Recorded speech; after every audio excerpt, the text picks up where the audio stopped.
There's no reason why that couldn't be your story. You don't have an expiration date. Ooh, I love that. The actual pages. Like, that's all that matters at the end of the day. This is the Authors and Agents podcast. Job, I'm super excited to have you here with me today to chat all about your work and to get to know you. So, you've got a great novella series out, The Fall Gauntlet. Can you tell me about that? Yes, absolutely. Great to be here, Jensen. Thank you for having me on. The Fall Gauntlet, think the Hunger Games meets Super Smash Brothers. So on Perfect. page one, the reader, you are thrust into the dystopian capital city of New Phasia. And our main character, Benji, who is 17, he has been training for the finals of this fight to the death tournament, the Fall Gauntlet, for 7 years to save his mother from her off-world prison. If he wins the finals, his wish is granted. The problem is he discovers that his final opponent is someone he hasn't seen in 7 years, his estranged younger brother, Soren. So things get a little more complicated from there. And yeah, it is a story of these brothers fight, adventure, healing, learning how to be brothers again as they uncover the lies and truths of their planet, government, family, and yeah, trying to save their family. Oh my gosh. Well, it sounds wonderful, and I know it's gotten, great feedback, so that's so exciting for you. You do have another part of the series that's coming out this year, is that right? I do, yes. Writing book 4 right now, Condor, and it's going to be 9 novellas in part 1. I'm planning a part 2, which will be like a back 9. So there's a lot of stories coming. I'll probably put out book 5 as well this year if I can. And yeah, very excited with just where everything is going. That's awesome. So this is a novella series, which I love. Those quicker reads can be so wonderful to get into. But you do have your, debut full-length novel coming out this year. Can you tell me a little bit about that? Yes, absolutely. So that sci-fi fantasy debut novel is called The Fourth Portal, slated to release this fall. And the basic premise of that is, what if love was so powerful that it could kill you? So if this supernatural force, if not tempered, could literally wipe out entire nations. And that is Mm, the setting that takes place on this kind of harsh desert planet, savannah ish, where love has been eradicated for hundreds of years since they've arrived on this planet because they believe that it just destroys people, competition for mates. They've removed it from their society. And as the story begins, these 5 strangers to each other who are going out into the planet to collect resources find this force happening inside of them, these mm-hmm. attractions to each other, physical, mental, emotional, and they have no idea what to do with it because they've only read about it in books. And I'm sure that they're pretty terrified of what's They're happening to themselves. very scared of love. Yes, they can't even say the word. Oh, I bet. Well, that is exciting. I love all things sci-fi. I love reading. I feel like there's such an element of world building that is just so wonderful. Those brains that can attack it and make, you just fall right into a world like that. I love. I feel like I'm not quite there. I feel like I'd have to have too many post-it notes and maps and everything to keep it all straight, but man, I do love to read it. It's hard, yeah. There's so many things to keep track of. I'm also trying to get there to just bring my world building level up. Yeah, well, that is so exciting. So, tell me a little bit about your journey to this point, having the Fall Gauntlet, publishing that series. How has that looked for you? Yeah, so that is a very long and winding story, but I will say that upon graduating college in 2011, I moved to South Korea. Was supposed to just move for a year to teach English, and I was super gung ho about self-publishing. It was all kind of like new, and everyone what new-ish. People were very excited. Like, you didn't have to go through a traditional publisher; you could, just do it tomorrow if you wanted to. And that was my plan. Fast forward a little bit, I moved to Los Angeles in 2015, started working in television, worked on two different shows, worked in post production and in like on the writer side of things as a writer's production assistant on The Good Doctor, and sort of like changed over into, okay, I want to traditionally publish because I was Mm-hmm. just in that environment. People like, oh yeah, send me your script, let me look at this and that, and really dug into learning how to write short form short stories, and figured that if I can land one of these short stories in like a sci-fi fantasy magazine, I can use that as a byline and try to find, an agent publisher. Right. And yeah, fast forward a little bit more, I started working with an editor who was editing my Fall Gauntlet stories. We were pitching a lot of my short stories to some of these magazines, and I felt like I was getting close. Those form rejections were becoming personalized, but it was kind of just, yeah, it was tough. Like the same thing, over and over, getting rejected. I didn't do it for that long, but my editor approached me and said, "Hey, do you want to traditionally publish or indie publish?" And I was like, traditional, because that was where my mind was at the time. And Yeah. she just kept asking me like, why, and made me, explain every point of it. And fast forward a little bit more, she was like, your writing is good enough, your level is high enough. She was an editor for certain sci-fi fantasy magazines. She worked for Strange Horizons and had just been in the industry for a number of years. So I trusted what she said, and she said, if you want to traditionally publish, you can do that. I can help you. We can, write query letters and all that. But if you want to indie publish, I know this space very well. I think you could do it and be successful, but it's not for the faint of heart. Like, it's not going to Mm-hmm. be easy. And it was just this email exchange back and forth where I finally was like, you know what? I want to go back to my original idea of self publishing. I feel like my writing has gotten so much better and it's evolved in this decade that I went for it. And here we are, 3 novellas and 1 omnibus later, and a couple more releases coming out this year. And I I credit my editor Gene for all of that, for just pushing me, and I'm like so grateful, because I think I would have taken even more time, more years to put something out. Well, how do you feel now? So you're, yeah, 3 novellas and an omnibus, and you've got this full length one coming later. Are you still like happy? Are you like, okay, yes, indie was the right choice for me? I am, yeah. That's a great question. I'm definitely happy. There's pros and cons to all of it, Mm-hmm. and maybe I will try and traditionally publish one day in the future, just to see if I can, see what it's like, and kind of compare both sides. But I love there are so many things I love about it. The control, and waking up every day and feeling like anything is possible.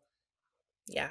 Yeah, Yeah, it's fun. It's a fun it part is. of it. Yeah, I mean, your editor friend was correct. It's not for the faint of heart because it's all on you. I mean, Mm, you are every single role that a traditionally published author gets to have on their team, right. but there is something so great about having the control over it and being like, okay, yes, I get to choose exactly what is going on here. Mhm. Yeah, definitely. Yeah, like I said, pros and cons. Well, on that note, so my next question is your favorite part and your least favorite part of, indie publishing. So it's your favorite part, the control. What is maybe your least favorite part?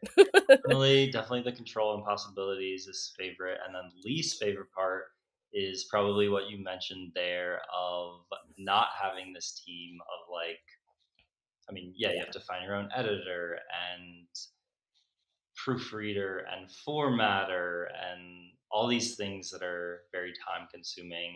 And yeah, it's not, formatting is like my kryptonite. I've learned it and I've done it for my books, but it's like, it's oof, hard. it's so, yeah.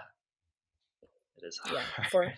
formatting is really hard. I had an issue with I have a release coming out in April, but I spent one day with like trying reformatting like 5 times in a row just because of, tiny little things that kept changing and I was ready to pull my hair out. I was like, I'm done. This is when I want somebody else to have this job. Yep, totally. So, going back to the Fall Gauntlet, what is something that you hope people take away from these stories?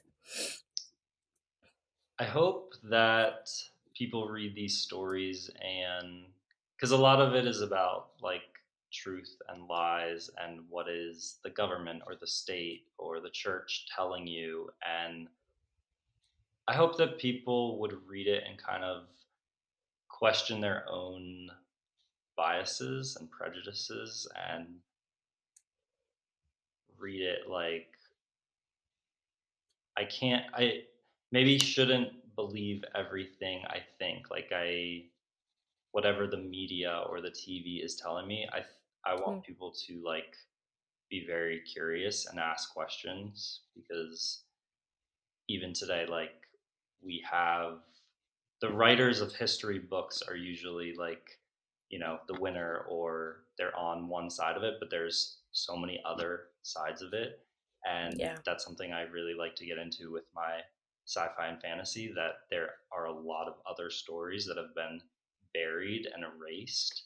And yeah, I just want people to I hope people will, yeah, just think a little bit more about why they think the way they do. Yeah, some more critical thinking going on would Yeah, probably be helpful to yeah, everybody. yes, there you go. That's the word. So, when you're reading for pleasure, for fun, who are some of your favorite authors to read and why do you enjoy reading them? My favorite authors definitely veer toward the sci-fi side. I would say that Frank Herbert, who wrote Dune, was my favorite author for a really long time. And then right now, Dan Simmons has sort of taken that over. He wrote Hyperion and the Hyperion series. And I really like them because of the dense world building. I feel like Hmm. I grew up on a farm with 8 siblings, and a lot of my growing up, or sort of after, I felt like I had a very naive, sheltered upbringing. And when I moved back to Los Angeles, the States, after being in Korea for 3 years, I felt this kind of reverse culture shock where I felt like I couldn't keep up with conversations. It sounds weird, but Hmm. I I felt just a little bit behind. And when I started reading sci-fi and fantasy, obviously like listening to podcasts, everything started to change. Like the more I read those books and learned about like ecosystems and all the things that sci-fi puts Yeah. into these stories, I felt myself like undoing a lot of that naivete, or just like, oh, that I didn't know that's how this worked. So yeah, that kind of thing. Yeah, the world building. I think back to some of the sci-fi novels I've read where they get into some of them really put a lot of sciencey stuff in there Mm. that like goes over your head to a certain point, but it does sort of open up your mind in a different way that is very, very different from any other genre. And I think the authors like, sure, Frank Herbert and Dan Simmons, some of their stuff definitely goes over my head, but I think when they can like integrate it in a way that's like Yeah, not just all science, where they make it interesting, is really the skill. yeah, that is wonderful. So looking back to yourself when you were more of a younger author, starting out, just blossoming. Like, what would your advice be to your younger self, somebody who is not quite sure what path they want to take?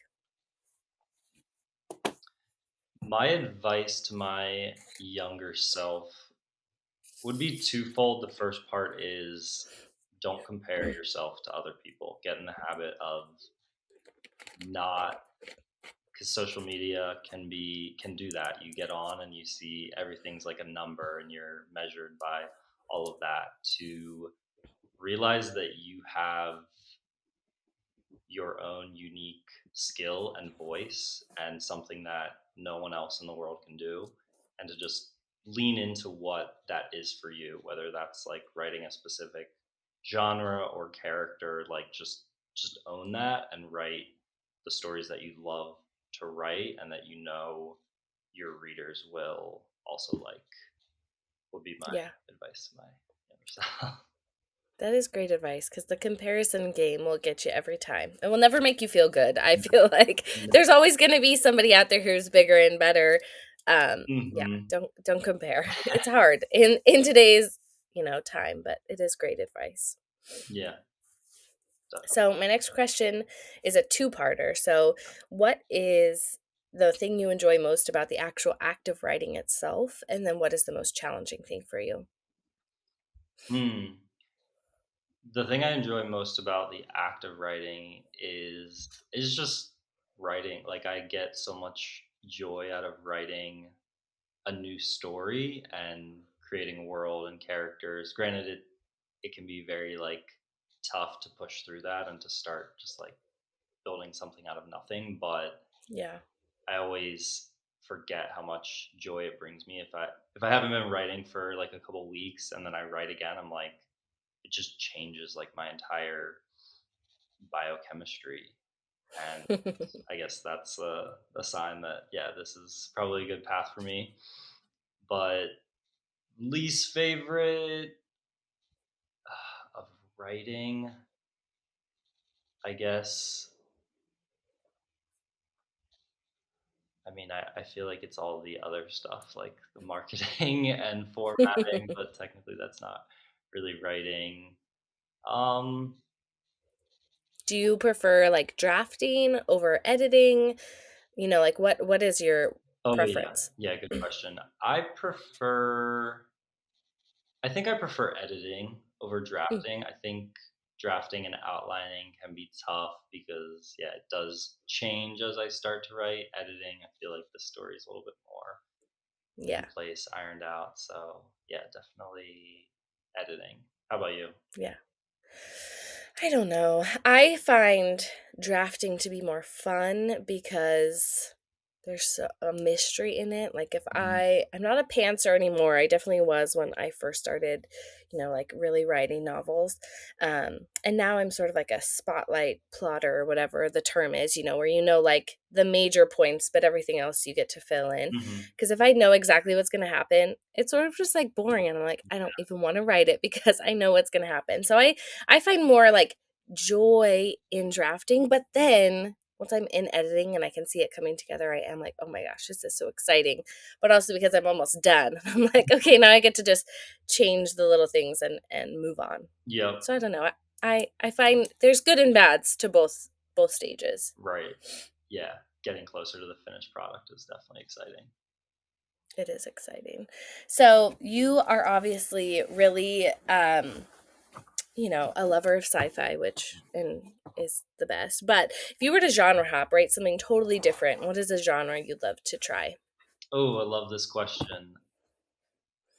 I've thought about this before. I would like to try romance because I it's so different from what I write now. There Yeah. are, romance plots and subplots in what I write, and I, love and love stories, and one of my novels is about like the origin of love, but I think it'd be cool to just try it and see if I can do it. I know there's huge readerships in romance, so I would at least hopefully get one person to read my romance book.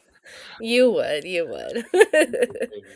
But yeah, that's a good question. Maybe lit RPG would be like a secondary. There you go. Yeah. There you go. How about you? it I recently did genre hop. So I for the longest time wrote like murder mysteries. I love anything with dead people in it apparently. I Nice. don't know what that says about me as a person, but I do love, the mystery of all of that and trying to figure it out and trick the reader, right, with all the red herrings and um this last year really got into reading romance, which I had never really read before. So I wrote a romance novel, and it's been really fun to write something completely different than has no dead people in it. Yeah. It's it's perfect. But it was really fun. It was very different, and freeing in a sort of way to just be like, oh, okay, I could write something completely different than what I'm used to. Yeah, stretching some different muscles. Awesome. I'll have to check that out. Yeah, that one is coming out at the end of the year, like October. So it'll be fun. Exciting. It'll be exciting. So, looking back on your journey, it sounds like your editor friend, Jean, is that right? Yep. She has been very crucial to your journey. Who have been your other like biggest supporters? Other biggest supporters, definitely number one is my younger sister, Mary. Shout out to Mary. She's 10 years younger and she has just always been so, so supportive. Like sometimes it just takes the wind out of me how, Hmm. like, she'll read everything I write. She'll read it a second and third time if I make changes, No, I love that. whether I ask her or not. She's such a voracious reader that she's also gives like really good tactful feedback. It almost doesn't Yeah. feel like she's my sister sometimes, but I'd say she's number one. My mom, a strong second, but Mary reads a little bit more than her. That's so great. You got to have somebody who I feel like it's so important to have people who are in the industry and know, like your editor friend or other writers, but to have somebody who's just a reader, like who's just reading it from a reader standpoint is so amazing. I love that. Yeah, and it's so different, the perspective and how they read it. Yeah, which is helpful. I have a friend who's just a reader, just reads everything. And I've been giving her, when I was writing my romance novel, I would give her like, chapters at a time, which was so fun. I was like, it was like, she was like, well, okay, well, you changed the name. So like I had to figure out, different things, but it was so fun to have her like live feedback as I was drafting. Mhm. And was really wonderful. Yeah, it's funny you say that. The chapter at a time thing, I started when I first started writing that, I was giving chapters to Mary and my mom, and it was like I feel like it made me write way more because Hmm. that live feedback was like, okay, I want to write chapter 2 now and chapter 3. Like so fun. Yes, yeah. My friend was a little bit mad at me. Where did I get like two-thirds of the way through the novel, and then I was like, okay, well, like I was finishing my bachelor's in school and all this stuff, so I wasn't able to write for a while, and she was so mad. She kept texting me like, when are you gonna please finish the story. Nice. But that felt good and was very motivating. So at one point I was like, okay, I have this week, I'm gonna finish. And I was like, you need to text me every day and give me motivation and Nice. remind me like, okay, write the Yep. book. A healthy pressure. Yes, the healthy pressure, the healthy motivation. Hmm. Yep. Well, I've just got a couple questions left for you. They're kind of fun questions. So, when you're writing, what's your like writing fuel, like a snack or a drink, like what keeps you going when you're in the zone? Ooh, love this one. I'm a big fan of cheese and crackers. Yum. Always had them growing up. Just Mm, like a really any cracker, but maybe like a water table, just thin cracker, and then cheddar, pepper jack, cheese yum. is my go-to. For drink, I've started getting into sparkling water. I mean, I never drank it before, but it's nice to like put some frozen fruit in there and just have something that isn't flat water. Or Yeah. I will like on a rare occasion I'll just sip on like an IPA. It can be nice to like have a little tiny little buzz as you're writing a chapter. The sparkling water is fun. It just is a little more fun than regular water, It Gives really you is. makes you feel a little fancy, I feel like. Yeah, you feel like you're really living. Yes, yeah. You're like, this is the good This life. is like, Well, Joe, my last question sounds kind of hard, but it's not. I'd love to know what your favorite book is right now. This is not favorite book of all time, not the best book ever, just something you've read recently that you're like, wow, that was really good, and I want to tell people about it. nice. Okay, so ooh, the book I really like right now, it's called The Book of Longings by Sue Monk Kidd. Hmm. And yeah, maybe slightly controversial, but I don't think it has to be. Is that the one about Christ's wife? Exactly. Yep. Okay. Yep.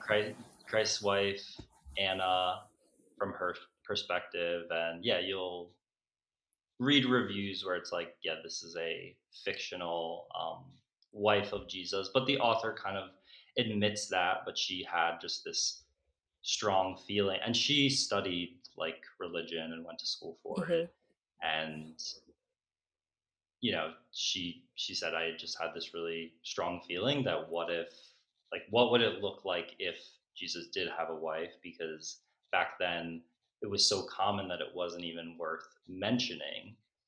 So it's like it could have been possible. It could have been in the realm of possibility, and I don't think that needs to like take away from like religious ideology. I think this book can honestly like add to it because it's so touching.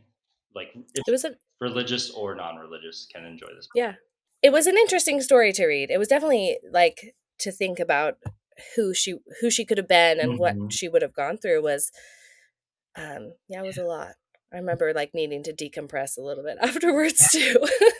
Intense. It was like she was such a strong, fierce character, and to yeah hear her story of all that, it gave me another appreciation for all of that. I was raised in a very religious family and kind of have like gone back and forth with it. I would say I'm very like spiritual now, but it it made me have like a more of an appreciation for Christ and like his time on earth. Yeah. Yeah, that's a great book. And that came out years ago, right? Like that's been out for a long Yeah, time. I think it was 2019. Yeah. Okay. That feels like so long ago. It really wasn't, but Yeah. it feels like forever ago. Yeah. Yeah. But Well, Job, I'm so excited for you. I'm excited for all the things you've got, coming this year, and everybody needs to go check out the Fall Gauntlet. So the omnibus is actually on Kindle Unlimited right now, right?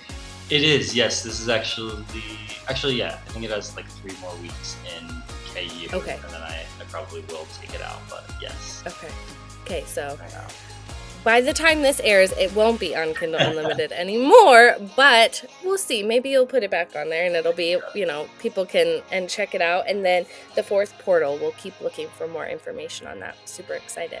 Awesome. Well, thank you so much, Jensen. This was incredible getting to meet you and know you more. And yeah, I'll look out for your romance coming out later this year. Thank you. I hope I get at least one reader Ah! to read my romance novel, right? I'm sure there'll be many more.